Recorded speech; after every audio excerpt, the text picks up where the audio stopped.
Hi hello എല്ലാവർക്കും മല്ലീസ് happy വേൾഡിലേക്ക് സ്വാഗതം. ഇന്നത്തെ വീഡിയോ അമൃതം പൊടി കൊണ്ടുള്ള നല്ല സോഫ്റ്റും ടേസ്റ്റി ആയിട്ടുള്ള ഒരു കേക്കിൻ്റെ റെസിപ്പിയാണ്. ഓവനൊന്നുമില്ലാതെ മിക്സിയിലൊന്ന് കറക്കി നമ്മുടെ വീട്ടിലുള്ള സാധാരണ പാത്രവും തവിയൊക്കെ വെച്ചിട്ടാണ് നമ്മൾ ഈ കേക്ക് തയ്യാറാക്കി എടുത്തിരിക്കുന്നത്. ഇനി ഇതെങ്ങനെയാണ് തയ്യാറാക്കുന്നതെന്ന് നോക്കാം. ഇതിനായിട്ട് ഒരു ഗ്ലാസ്സിലോട്ട് 1/2 കപ്പ് പഞ്ചസാര എടുത്ത് മിക്സിയുടെ ജാറിലിട്ട് കൊടുക്കാം. അതിനെ ഒന്ന് പൊടിച്ചെടുക്കണം. അതിലോട്ടൊരു ഫ്ലേവറിന് വേണ്ടി ഞാൻ 2 കഷ്ണം കറുവാപ്പട്ടയെ ഒരു 3 ഗ്രാമ്പും ഇട്ട് കൊടുത്തിട്ടുണ്ട്. അത് കയ്യിലുള്ളവർ അത് ചേർത്ത് കൊടുക്കുക. അപ്പം നല്ലൊരു ഫ്ലേവറും മണവുമായിരിക്കും കേക്കിന് കിട്ടുക. ഇനി ഞാൻ പഞ്ചസാര നല്ല പോലെ ഒന്ന് പൊടിച്ചെടുത്തിട്ടുണ്ട്. ഇനി പൊടിച്ച പഞ്ചസാരയിലോട്ട് 2 മുട്ട പൊട്ടിച്ചൊഴിക്കാം. ഞാൻ കോഴിമുട്ടയാണ് എടുത്തിരിക്കുന്നത്. ഫ്രിഡ്ജിൽ നിന്ന് എടുത്ത മുട്ടയാണെന്നുണ്ടെങ്കിൽ തണുപ്പൊന്ന് പോയതിന് ശേഷം വേണം പൊട്ടിച്ചൊഴിച്ചു കൊടുക്കാനായിട്ട്. ഇനി ഇതിലോട്ട് 1/2 ടീസ്പൂൺ വാനില എസൻസ് ചേർത്ത് കൊടുക്കുന്നുണ്ട്. വാനില എസൻസ് കയ്യിലില്ലാത്തവർ ആദ്യം പഞ്ചസാര പൊടിച്ച കൂട്ടത്തിൽ ഒരു 2-3 ഏലക്ക കൂടി ചേർത്തൊന്ന് പൊടിച്ചെടുത്താൽ മതിയാകും. ഇനി ഇതിലോട്ട് പഞ്ചസാര എടുത്ത അതേ ഗ്ലാസ്സിൽ തന്നെ ഒരു 1/4 ഗ്ലാസ് സൺഫ്ലവർ ഓയിൽ ചേർത്ത് കൊടുക്കാം. ഏതെങ്കിലും ഒരു വെജിറ്റബിൾ ഓയിൽ ചേർത്ത് കൊടുത്താൽ മതിയാകും, വെളിച്ചെണ്ണ ചേർക്കരുത്. ഇനി അതേ ഗ്ലാസ്സിൽ തന്നെ എടുത്ത എണ്ണയുടെ പകുതി അളവിൽ പാല് ചേർത്ത് കൊടുക്കണം. റൂം ടെമ്പറേച്ചറുള്ള പാല് വേണം ചേർത്ത് കൊടുക്കാനായിട്ട്, തണുത്ത പാല് ചേർത്ത് കൊടുക്കരുത്. ഇനി ഇതെല്ലാം കൂടി നല്ല പോലെ ഒന്ന് അടിച്ചെടുക്കാം. മിക്സിയുടെ ജാറിൽ ഞാനിതുപോലെ നല്ല പോലെ ഒന്ന് അടിച്ചെടുത്തുകൊണ്ട് വന്നിട്ടുണ്ട്. ഇനി ഇത് നമുക്കൊന്ന് മാറ്റി വെക്കാം. ഇനി ഇതിലോട്ടുള്ള പൊടികൾ തയ്യാറാക്കണം. അതിനായിട്ട് ഞാൻ അതേ ഗ്ലാസ്സിൽ തന്നെ 1 കപ്പ് അമൃതം പൊടിയാണ് എടുത്തിരിക്കുന്നത്. അതിലോട്ട് 1 ടീസ്പൂൺ ബേക്കിംഗ് പൗഡറാണ് ഞാനിപ്പോൾ ചേർത്ത് കൊടുക്കുന്നത്. ഇതിന് പകരം ബേക്കിംഗ് സോഡ ചേർത്ത് കൊടുക്കാം. ബേക്കിംഗ് സോഡയാണെങ്കിൽ 1/2 ടീസ്പൂൺ ചേർത്ത് കൊടുത്താൽ മതിയാകും. ഒരു നുള്ളു ഉപ്പും കൂടി ചേർത്ത് കൊടുക്കാം. ഇനി കേക്കിന് നല്ലൊരു കളർ കിട്ടാൻ വേണ്ടി ഞാനൊരു 2 ടീസ്പൂൺ കൊക്കോ പൗഡർ ചേർത്ത് കൊടുക്കുന്നുണ്ട്. ഇത് ഓപ്ഷണലാണ്, കയ്യിലുണ്ടെങ്കിൽ മാത്രം ചേർത്ത് കൊടുത്താൽ മതി. ഒരു കളറിന് വേണ്ടി ചേർത്ത് കൊടുത്തതേ ഉള്ളൂ. ഇത് കയ്യിലില്ലാത്തവർക്ക് 1 ടീസ്പൂൺ കോഫി പൗഡറും ഒരു കളറിന് വേണ്ടി ചേർത്ത് കൊടുക്കാവുന്നതാണ്. ഒത്തിരി ചേർത്ത് കൊടുക്കരുത്. ഇനി ഇതെല്ലാം കൂടി നല്ല പോലെ ഒന്ന് മിക്സ് ചെയ്തതിന് ശേഷം നമുക്കൊന്ന് അരിച്ചെടുക്കാം. ഇതുപോലെ ഒരു സ്പൂൺ വെച്ചിട്ട് നല്ല പോലെ ഒന്ന് മിക്സ് ചെയ്തിട്ട് അരിച്ചെടുത്താൽ എല്ലാം കൂടി നല്ലതായിട്ട് മിക്സായി കിട്ടുന്നതാണ്. ഇനി നമുക്കിതൊന്ന് നല്ലപോലെ അരിച്ചെടുക്കാം. 1-2 പ്രാവശ്യം ഒന്ന് അരിച്ചെടുക്കുന്നത് നല്ലതാണ്. ഇപ്പം ഞാൻ അതൊന്ന് അരിച്ച് മാറ്റി വെച്ചിട്ടുണ്ട്. ഇനി നമ്മൾ ആദ്യം റെഡിയാക്കി വെച്ച മുട്ടയുടെ കൂട്ട് ഒരു പാത്രത്തിലോട്ട് ഒഴിച്ചു കൊടുക്കാം. ഇനി ഇതിലോട്ട് നമ്മൾ റെഡിയാക്കി വെച്ച പൊടി ഇട്ട് കൊടുക്കാം.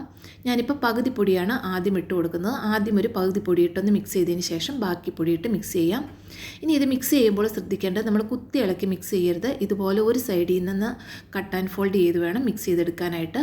ഒട്ടും കട്ടകളില്ലാതെ ഇതുപോലെ തന്നെ നമുക്കൊന്ന് ചെയ്തെടുക്കാം.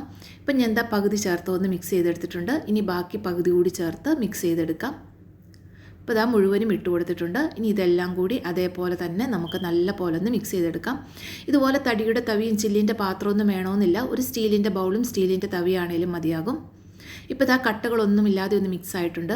ഇനി ഇതൊരു 2-3 മിനിറ്റ് സമയം നല്ല പോലെ ഒന്ന് മിക്സ് ചെയ്ത് ഒന്ന് സോഫ്റ്റാക്കി ബാറ്റർ നല്ലൊരു ഗ്ലേസിങ് ആകുന്നിടം വരെ നമുക്കൊന്ന് മിക്സ് ചെയ്തെടുക്കണം. ഇതുപോലെ തന്നെ ഒരു 2-3 മിനിറ്റ് കൂടി മിക്സ് ചെയ്തെടുക്കുമ്പോൾ ഇതുപോലെ നല്ല ഗ്ലേസിങ് ആയിട്ട് നല്ല സോഫ്റ്റായിട്ട് നമ്മുടെ ബാറ്റർ റെഡിയായി കിട്ടുന്നതാണ്. സൈഡിലുള്ളതൊക്കെ ഒന്ന് വടിച്ചിട്ട് വേണം ഒന്ന് മിക്സ് ചെയ്തെടുക്കാനായിട്ട്.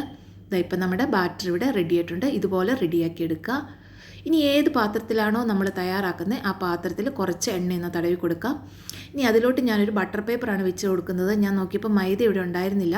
മൈദ ഉണ്ടെങ്കിൽ 1 ടീസ്പൂൺ മൈദ ഇട്ടിട്ട് അതിൻ്റെ സൈഡിലോട്ടെല്ലാം ഒന്ന് തട്ടിക്കൊടുത്ത് എടുത്താൽ മതിയാകും.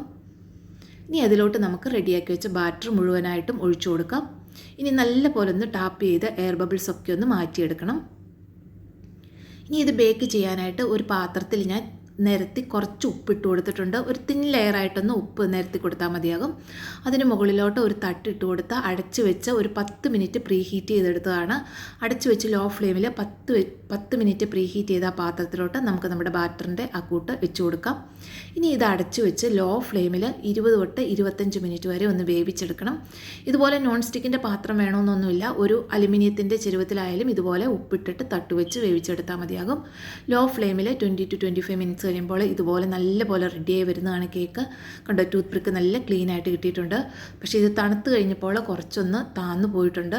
എന്നാലും ടേസ്റ്റിൻ്റെ കാര്യത്തിലെല്ലാം അതുപോലെ തന്നെയാണ്. നല്ല ടേസ്റ്റി ആയിട്ടുള്ള നല്ല സോഫ്റ്റ് ആയിട്ടുള്ള കേക്ക് തന്നെയാണ്. ഒട്ടും കട്ടിയൊന്നുമില്ല. നല്ല സോഫ്റ്റ് ആയിട്ടുള്ള കേക്ക് തന്നെയാണ്. നല്ല കളറോട് കൂടി വന്നിട്ടുണ്ട്. ഞാൻ കൊക്കോ പൗഡർ ചേർത്ത് കൊടുത്തുകൊണ്ടാണ് ഇത്രയും നല്ല കളറൊക്കെ കിട്ടിയിരിക്കുന്നത്. സാധാരണ അമൃതം പൊടി മാത്രമാണെങ്കിൽ ഈ ഒരു കളർ ആയിരിക്കത്തില്ല, ഒരു ലൈറ്റ് യെല്ലോ കളറായിരിക്കും കിട്ടുക. ഇനി ഞാൻ ഇതിന് മുകളിലോട്ട് കുറച്ചൊന്ന് ഡെക്കറേറ്റ് ചെയ്യാനായിട്ട് ചോക്ലേറ്റ് സിറപ്പാണ് ഒഴിച്ചു കൊടുക്കുന്നത്. ഇതിൻ്റെ ആവശ്യമൊന്നുമില്ല, ഞാൻ വീഡിയോ ഒക്കെ എടുത്തുകൊണ്ട് ഒന്ന് ഡെക്കറേറ്റ് ചെയ്ത് എടുത്തതേ ഉള്ളൂ. അതിന് മുകളിലോട്ട് കുറച്ച് കേക്കിൻ്റെ സ്പ്രിംഗ്ലേഴ്സ് ഇട്ട് കൊടുത്തിട്ടുണ്ട്. ഇനി ഇതൊന്ന് കട്ട് ചെയ്ത് കാണിച്ചു തരാം. ഞാനിത് കട്ട് ചെയ്യുമ്പോൾ തന്നെ നിങ്ങൾക്കറിയാം എത്ര സോഫ്റ്റ് ആയിട്ടുള്ള കേക്കാണെന്നുള്ളത്. വളരെ സോഫ്റ്റ് ആയിട്ടുള്ള അതുപോലെ തന്നെ നല്ല ടേസ്റ്റി ആയിട്ടുള്ള ഒരു കേക്കാണ്. വളരെ എളുപ്പത്തിൽ വീട്ടിലുള്ള സാധനങ്ങളൊക്കെ വെച്ചിട്ട് നമുക്കിത് പെട്ടെന്ന് തയ്യാറാക്കി എടുക്കാനും പറ്റുന്നതാണ്. കണ്ടോ, നല്ല സോഫ്റ്റും നല്ല ടേസ്റ്റി ആയിട്ടുള്ള കേക്കാണ്. എല്ലാവരും തീർച്ചയായിട്ടും ഒന്ന് ട്രൈ ചെയ്ത് നോക്കണം. കുട്ടികൾക്കൊക്കെ വളരെ ഇഷ്ടപ്പെടുന്ന ഒന്നാണ്. വളരെ ഈസി ആയിട്ട് തയ്യാറാക്കാൻ പറ്റും. വീഡിയോ ഇഷ്ടമായെങ്കിൽ ചാനൽ സബ്സ്ക്രൈബ് ചെയ്യുക, ലൈക്കും കമൻറ്റും ചെയ്യുക. താങ്ക്